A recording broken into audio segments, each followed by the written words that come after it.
겠습니다. 우리 아가서 2장 말씀 보시겠습니다. 아가서 2장 구약 성경 962쪽입니다. 아가서 2장 10절에서 우리 15절까지 한 절씩 교도가도록 하겠습니다.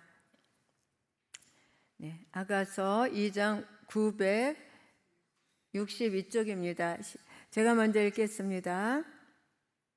나의 사랑하는 자가 내게 말하여 이르기를 나의 사랑 나의 어여쁜 자야 일어나서 함께 가자.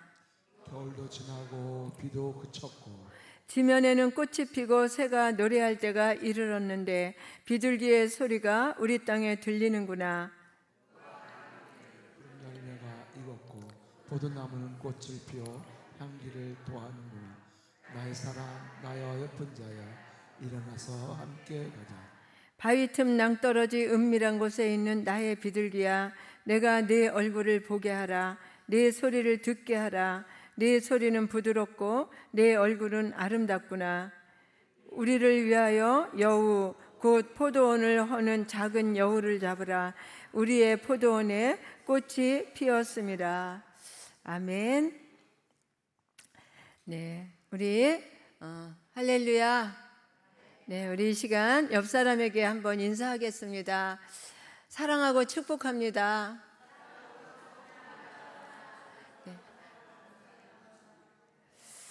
오늘 밤에 우리의 포도원을 허는 작은 여우를 잡읍시다. 옆에 인사 한번 다시 하겠습니다. 여우를 잡읍시다.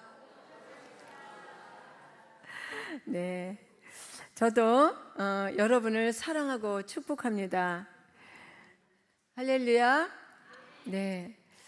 5월은 가정의 달입니다. 특히 이번 주일은 가족 총동원 주일이고요.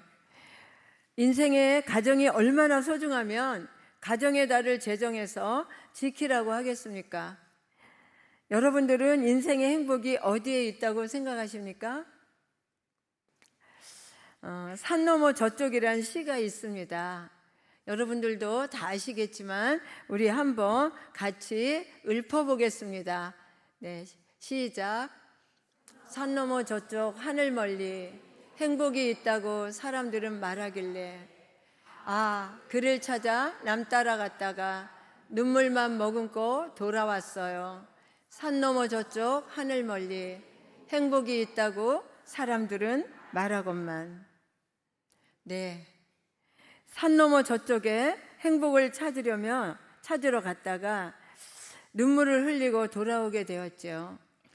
행복은 산 너머 저쪽에 있는 것이 아니라 바로 우리 가정 안에 있습니다. 아멘.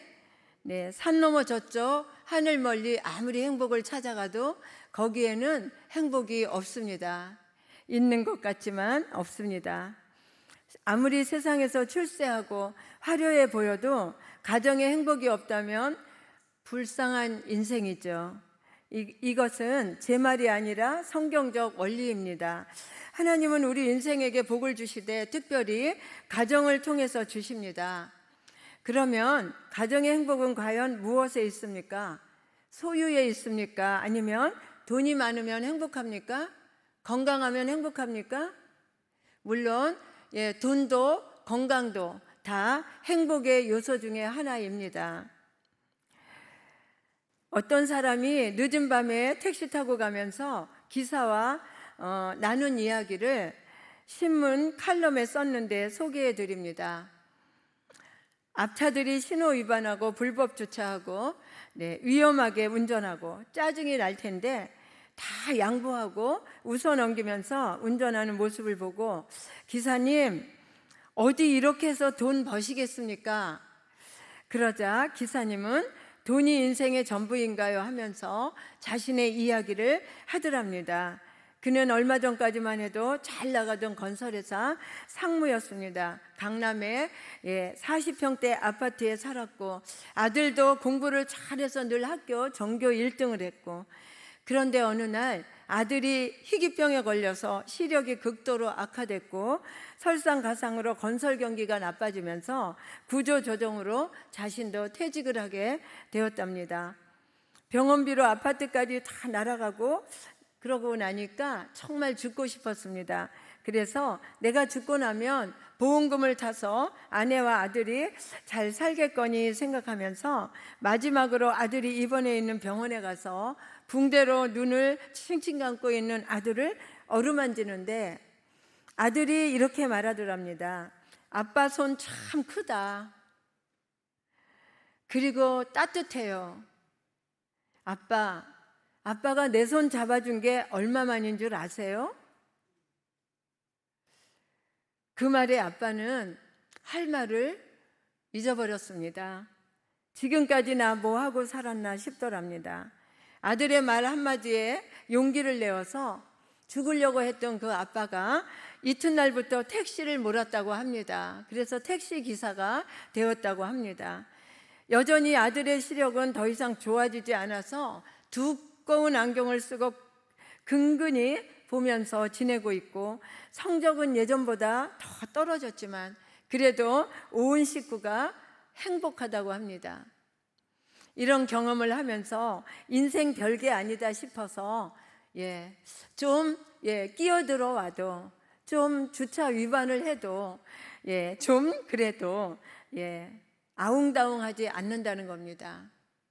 여러분, 이분의 말인즉 풍파많은 세상이지만 가정이 행복하면 얼마든지 아름다운 인생을 살 수 있다는 겁니다.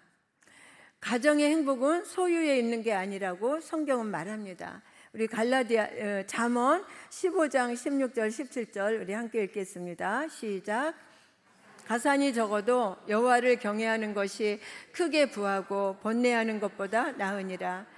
채소를 먹으며 서로 사랑하는 것이 살찐 소를 먹으며 서로 미워하는 것보다 나으니라. 하나님을 사랑하고 가족들이 서로 사랑하면 여러분, 궁핍해도 가난해도 그 가정은 얼마든지 행복할 수 있다는 겁니다. 반대로 물리적으로 풍요로워도 사랑이 없으면 불행하다는 거죠. 그렇습니다. 사랑은 가정의 산소입니다. 산소가 없으면 질식해서 죽는 것처럼 가정의 사랑이 결핍되면 온 가정이 불행해진다는 거죠. 혹자는 가정을 정원에 비유하고 있습니다. 정원은 잘 가꾸면 꽃이 피고 아름답지만 가꾸지 않으면 잡초가 우거지고 엉겅퀴가 나서 황량한 집이 되지요. 그러므로 행복한 가정을 원하신다면 여러분, 마음을 다해서 정원을 가꾸듯이 가정을 가꾸어야 하는 것입니다. 행복한 가정은 저절로 어디서 떨어지거나 생기는 것이 아닙니다. 그래서 오늘 본문에서는 포도원을 허는 작은 여우를 잡으라고 합니다. 오늘 새벽 설교 때는 포도원은 우리의 가정과 교회와 공동체가 모두 우리의 포도원이라고 말씀드리고, 이 포도원을 허는 작은 여우는 바로 죽이는 혀와 자만과 방심이고, 그리고 의심과 죄악이라고, 우리 내면에 살고 있는 작은 여우에 대해서 오늘 새벽에 말씀을 나누었습니다. 이 시간에는 가정에 대해서 은혜를 나누어 보도록 하겠습니다. 아가는 노래 중에 노래, 가장 아름다운 노래라는 뜻입니다. 저자는 솔로몬이고 술람미 여인과 사랑을 나눈 러브스토리입니다. 물론 남녀 간의 사랑, 부부의 사랑을 얘기하고 있지만 단순히 그것만은 아닙니다. 영적으로는 예수님과 성도, 교회의 관계를 비유적으로 설명하고 있습니다. 성경에는 예수님을 신랑, 성도, 교회를 신부로 비유하고 있는데 우리가 신랑과 신부, 그것을 생각하면 이해가 잘 되실 겁니다. 먼저 우리 10절을 한번 보시겠습니다. 시작. 10절. 나의 사랑하는 자가 나의 사랑, 나의 어여쁜 자야, 일어나서 함께 가자. 솔로몬이 술람미 여인에게 사랑을 고백하면서 같이 가자고 초청하고 있습니다. 같이 가자. 네. 11절에서 13절 우리 다시 한번 함께 읽겠습니다. 시작. 겨울도 지나고 비도 그쳤고 지면에는 꽃이 피고 새가 노래할 때가 이르렀는데 비둘기의 소리가 우리 땅에 들리는구나. 무화과 나무에는 푸른 열매가 익었고 포도나무는 꽃을 피워 향기를 토하는구나. 나의 사랑, 나의 어여쁜 자야, 일어나서 함께 가자. 아멘. 여러분의 남편에게, 여러분의 자녀들에게, 여러분의 형제들에게 이렇게 말해주시기를 축원합니다. 팔레스틴은 겨울에 바람이 불고 한기가 있는 데다가 비가 내려서 외출하기가 힘들다고 합니다. 그런데 이제 겨울이 지나고 비도 그치고 꽃이 피고 새가 노래합니다. 비둘기는 평화의 상징입니다. 무화과 나무와 포도나무에 꽃이 피고 열매가 자랍니다. 이런 봄의 풍경은 솔로몬과 술람미 여인의 사랑이 얼마나 기쁘고 풍성한지를 보여줍니다. 여러분의 가정이 이러한 풍성한 가정 되기를, 이렇게 기쁨이 넘치는 가정 되기를 주의 이름으로 축원을 드립니다. 하나님께서는 창세 이후 최초로 이렇게 풍성한 가정을 인간들에게 선물로 주셨습니다. 그런데 이 사랑을 파괴하려는 방해꾼이 있습니다. 작은 여우. 술람미 여인은 이 작은 여우를 잡아달라고 지금 오늘 본문에서 요청하고 있습니다. 우리 15절 한번 같이 읽겠습니다. 시작. 우리를 위하여 여우 곧 포도원을 허는 작은 여우를 잡으라. 우리의 포도원에 꽃이 피었습니다. 네, 여우를 잡아주세요. 나의 포도원을 허는 이 여우를 잡아달라고 요청하고 있습니다. 팔레스틴의 봄이 오면 포도원에 포도나무가 꽃이 피기 시작하고 열매를 맺기 시작합니다. 이때 작은 여우가 아주 기승을 부립니다. 이 여우는 얼마나 작냐면은 40cm 정도 되는 크기로 작은 여우입니다. 야행성 잡식 동물로 은밀하게 포도원에 들어와서 땅에 구멍을 파고 포도나무의 뿌리와 줄기를 갉아먹으면서 열매를 맺지 못하게 하고 농사를 망칩니다. 여우가 포도원을 망치듯이 우리의 사랑을, 우리의 가정을 망친다는 겁니다. 여기서 여러분, 포도원은 무엇을 상징할까요? 예수님과 성도의 관계입니다. 예수님과 교회의 관계입니다.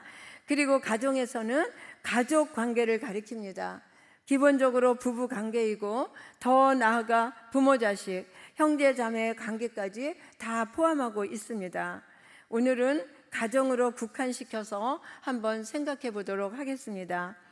가정의 포도원에 은밀히 침투해서 가족 관계를 해방하고 가정을 망쳐놓는 방해꾼이 있는데 바로 마귀, 본문에서는 작은 여우로 표현을 했는데 이 작은 여우를 잡아야 가정에서 가족관계가 회복되고 사랑으로 가득해집니다. 마귀를 나타내는 단어가 성경의 원어 헬라어로 디아볼로스인데 참소자 혹은 이간질하는 자라는 뜻입니다. 마귀가 하는 대표적인 일이 뭐냐면 이간질하는 거예요. 인간의 마음을 은밀히 충동질하면서 모든 관계를 끊어버립니다.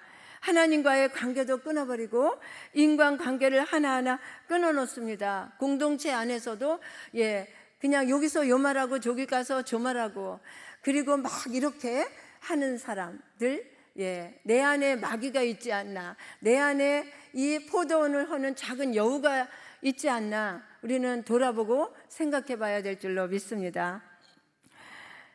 창세기를 보면 마귀는 인류 최초의 가정 파괴범임을 알 수 있습니다. 하나님이 우주 만물을 창조하시고 마지막 인간을 창조하시고 그리고 최초의 가정을 창조하시지요. 그때 최초의 가정의 모습이 어떠했습니까? 창세기 2장 25절 함께 읽겠습니다.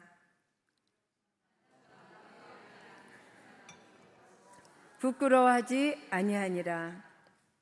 네, 단순히 옷을 벗고 살았다는 뜻이 아니라 부끄러워하지 않았다는 것은 두 사람 사이에 아무런 갈등이나 불화가 없이 완전한 사랑을 이루고 있었다는 뜻입니다.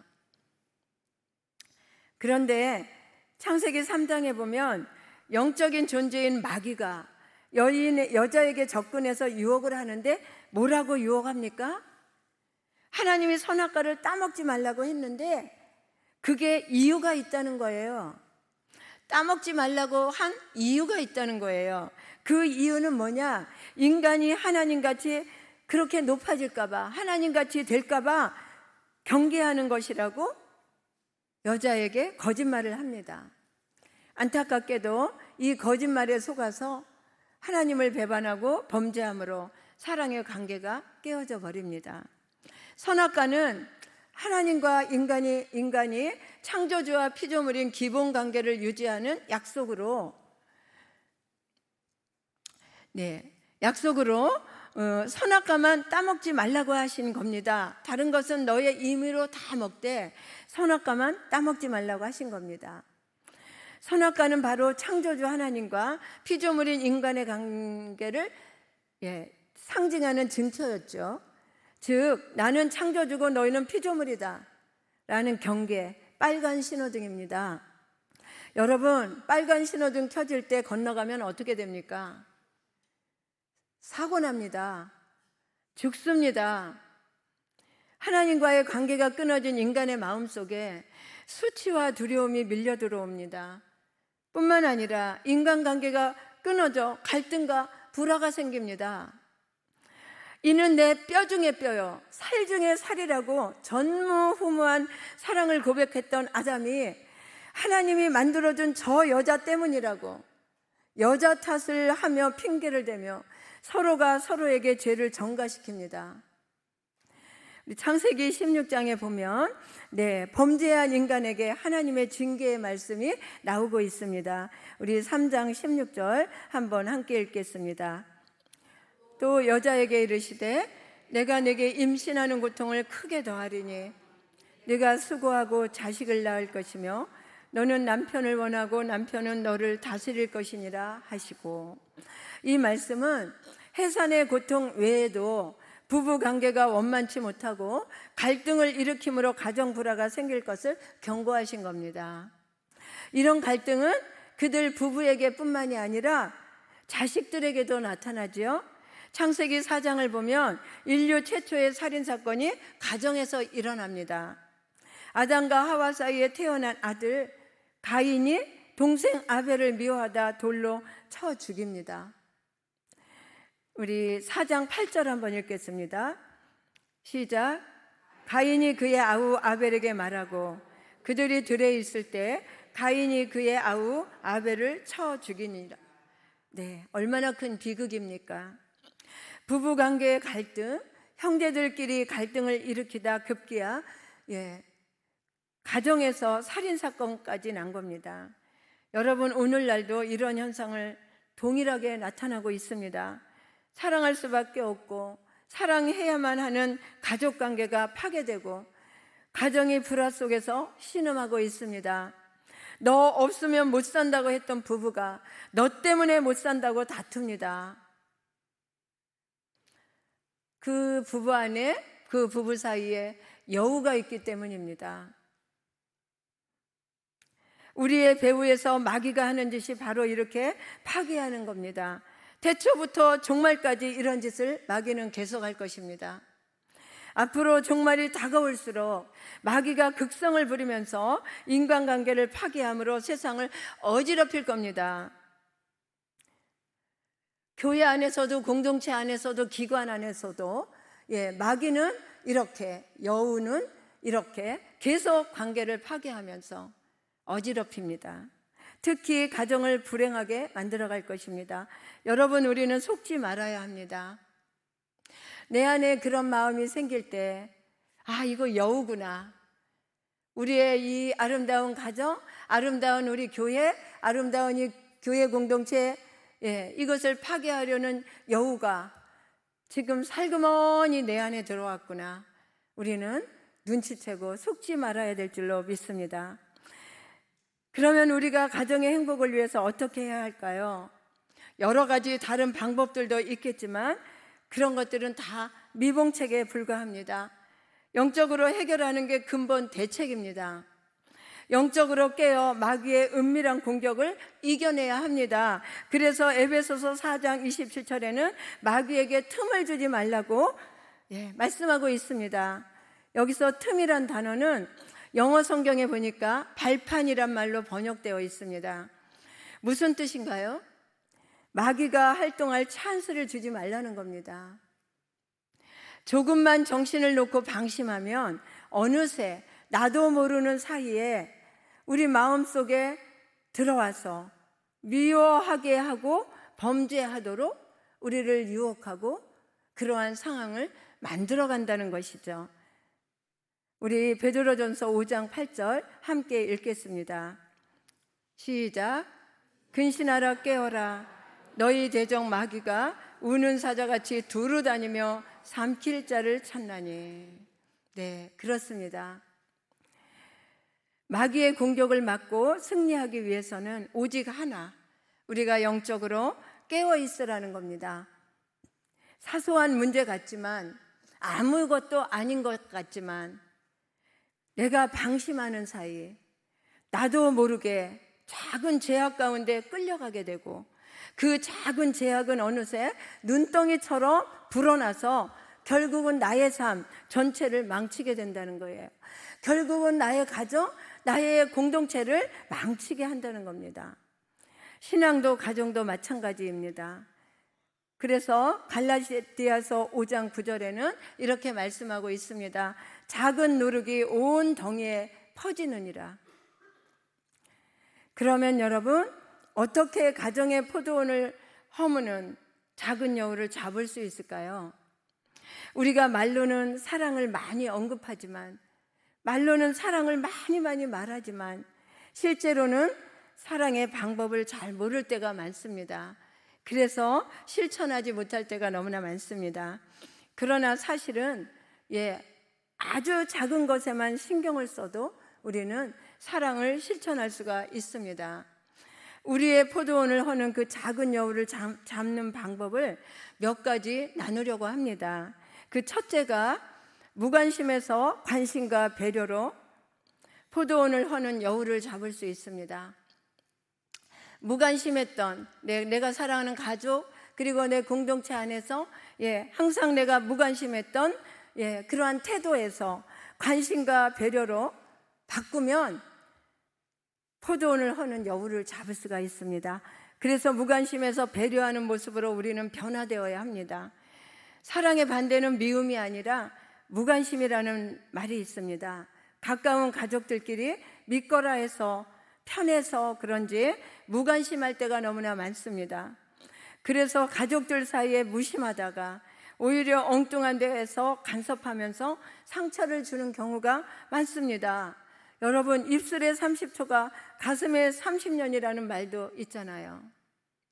가족들은 작은 일이라도 그냥 지나치지 말고 늘 관심을 표현해야 합니다. 표현되지 않는 사랑은 사랑이 아니라고 어느 목사님이 말씀을 하시는 걸 들었습니다. 그리고 표현했으면 배려해야 합니다. TV 동화 중에 세상에서 가장 맛있는 라면이란 이야기가 있습니다.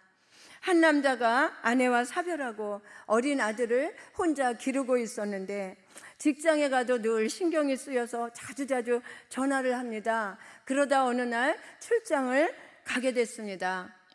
불안한 마음이 생겨서 더욱더 전화를 자주 걸었고 부랴부랴 일을 마치고 달려왔는데 아이는 잠들어 있었습니다. 너무 피곤이 밀려와서 침대에 들어놓았는데 침대 속에서 뭔가 있는 것 같아 이불을 들춰보는 순간 그 속에 컵라면이 쓰러져서 반쯤 쏟아져 있었습니다. 장난을 친 줄 알고 아빠는 너무너무 화가 나서 자는 아이를 깨워서 심하게 매질을 했습니다. 한참 매를 맞은 아이가 눈물을 닦으며 이렇게 말했습니다. 그게 아니고 아빠, 라면을 2개 끓였는데 아빠가 오시지 않아서 1개는 내가 먹고 식지 말라고 이불 속에 넣어두었던 건데 울면서 이렇게 말했습니다. 그 말을 듣는 순간 아빠는 할 말을 잃어버리고 너무너무 미안해서 아이를 끌어안고 실컷 울었습니다. 그리고 퉁퉁 불어터진 라면을 먹으면서 너무너무 행복해했습니다. 이 라면은 세상에서 가장 맛있는 라면이 되었습니다. 여러분, 우리는 관심을 가져야 합니다. 관심을 표현해야 합니다. 그리고 배려해야 합니다. 두 번째, 비난 대신 칭찬과 격려로 여우를 잡을 수가 있습니다. 가족들이 가까운 것 같아도 서로 탓하기 시작하면 원망과 불평이 가득한 가정이 되고 맙니다. 소통의 부재, 대화의 부족으로 우리는 이런 일들이 비일비재하게 많이 생깁니다. 상대방의 입장에서 이해하고 비난 대신에 격려할 때 가정의 분위기가 밝아집니다. 요즘 아이들 교육 참 어렵죠. 마음대로 잘 안 되면 비난과 책망을 하기 쉽습니다. 그러면 아이들은 더 나빠지고 반항합니다. 그럴 때일수록 자제하고 아이들을 격려해야 됩니다. 부부간에도 격려가 필요합니다. 특별히 아내의 격려는 남편에게 신비로운 능력을 발휘하게 합니다. 밖에서 아무리 잘 나가도 가정에서 격려받지 못하면 쇠하게 되죠. 칭찬은 여러분 귀로 듣는 보약이라는 말이 있습니다. 부부 사이에, 부모 자식 사이에, 형제 자매 사이에 칭찬을 많이 하시기 바랍니다. 그럴 때 가정이 천국으로 변하게 될 줄로 믿습니다. 아멘. 세 번째, 이기심에서 양보와 섬김으로 우리는 여우를 잡을 수가 있습니다. 인간은 이기적인 본능이 있어서 가족들끼리 얼마나 이기적인지 자기만 편해지려고 하고 가족들도 자기가 이익을 취하려고 할 때가 많습니다. 가족은 그런 게 아닌데도 말입니다. 이기심이 발동하면 이미 마귀에게 지는 것입니다. 어려운 형편에서도 가족들끼리 먼저 양보하고 먼저 섬기고 먼저 희생하면 기적의 역사가 나타납니다. 아멘. 이런 이야기가 있습니다. 어느 아이가 의사 선생님을 찾아왔어요. 선생님, 기적을 사고 싶어요. 어리둥절해진 의사가 물었습니다. 그게 무슨 말이니? 동생이 아프거든요. 우리 아빠가 그러는데 기적이 없으면 동생을 살릴 수가 없대요. 아빠는 돈이 없어서 기적을 살 수 없대요. 그래서 제가 돈을 가지고 왔어요. 기적을 사려고요. 너무 진지한 아이의 모습에 감동을 받은 의사가 이렇게 물었습니다. 그래, 얼마나 가져왔는데? 그랬더니 1달러 11센트예요. 만약 모자라면 나중에 더 갖고 올게요. 의사가 이렇게 대답했습니다. 아니, 내가 기적의 값만큼 꼭 맞게 가져왔구나. 선생님이 네 동생에게 기적을 줄게. 그 의사는 그 아이 동생에게 뇌수술을 해줬고 그 아이는 살아날 수 있었습니다. 그 의사의 이름은 세계적인 뇌수술 전문의 칼 암스트롱 박사입니다. 사랑의 섬김이 있으면 여러분 기적이 일어납니다. 서로 이기심으로 다투면 될 일도 안 됩니다. 아멘. 네 번째로 어떻게 이 여우를 잡을 수 있을까? 자존심에서 존중함으로 우리는 여우를 잡을 수가 있습니다. 사람은 누구나 자존심이 있어요. 그러나 자신의 자존심을 먼저 세우다 보면 관계가 멀어집니다.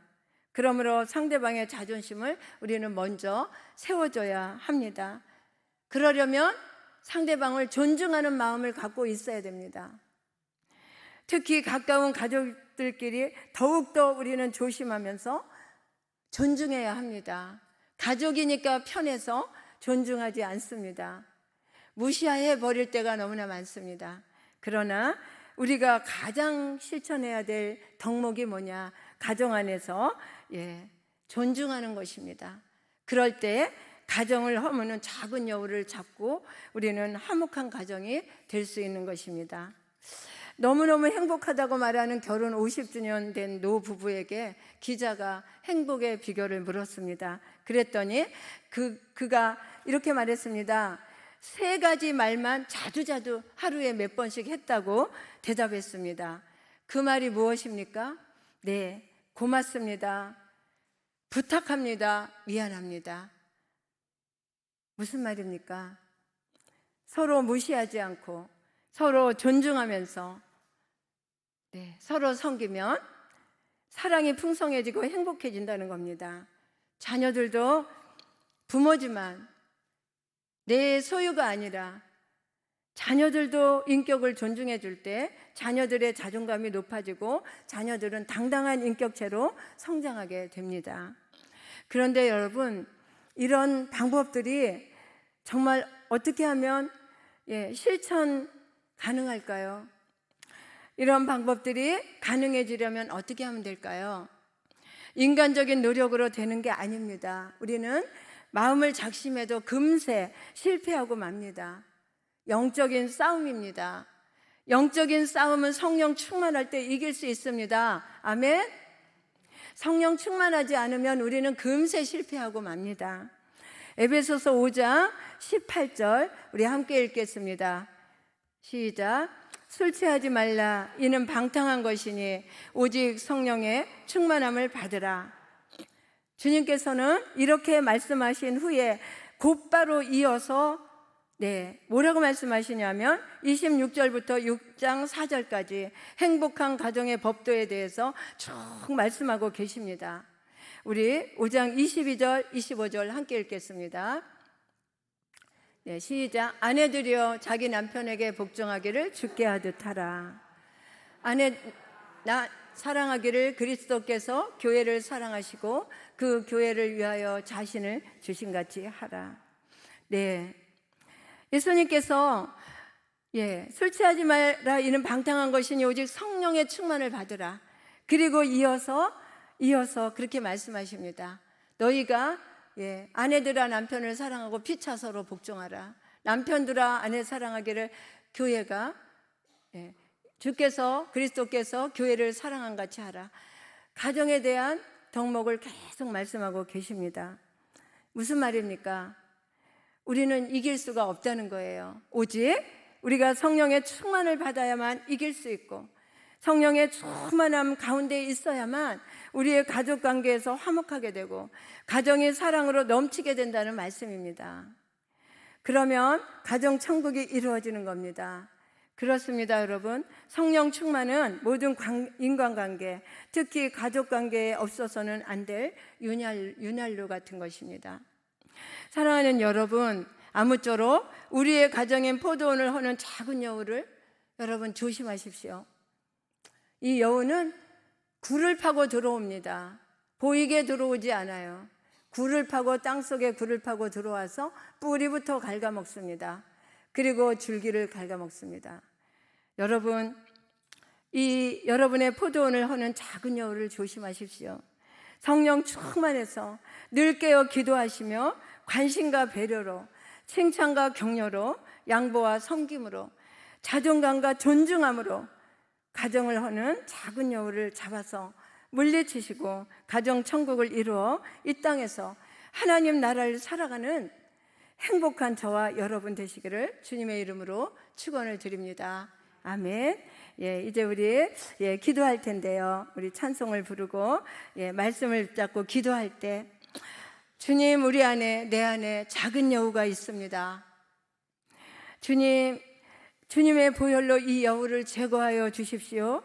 회개하시고 성령으로 충만하여 죄를 이기고 내 자신을 이기고 선물로 주신 우리의 포도원인 가정을 잘 세워갈 수 있도록, 선물로 주시는 우리 교회 공동체를 잘 세워갈 수 있도록 우리 가정을 회복시켜 주시고 우리 교회 공동체를 회복시켜 주시라고, 우리 가족 관계 회복과 가족 구원을 위해서 우리 찬송 부르시고 기도하도록 하겠습니다.